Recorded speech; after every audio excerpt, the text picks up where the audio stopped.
Hey guys, this is Noor and welcome to today's video. Today's recipe is on how to make a super moist, delicious banana bread. This recipe is always a first to come to mind whenever I spot leftover spotty bananas on the counter of my kitchen. You do not need fancy electric mixers for this one. All you need is a spatula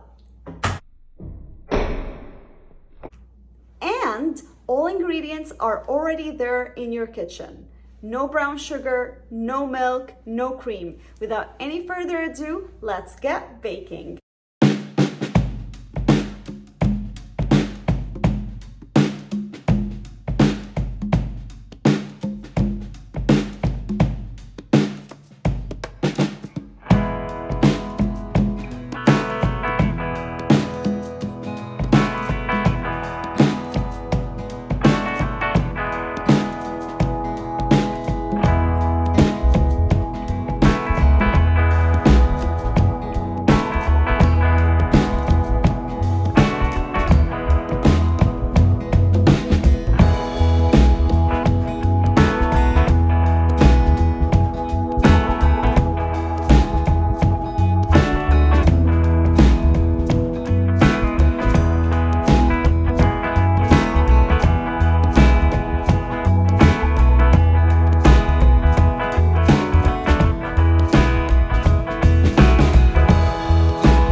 Thank you guys so much for watching my video. I hope you guys enjoyed it.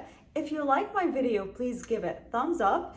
If you are not a subscriber, do not forget to hit that subscribe button to stay tuned to more videos. Also, all ingredients are written in the description box below. See you guys in the next recipe. Bye-bye.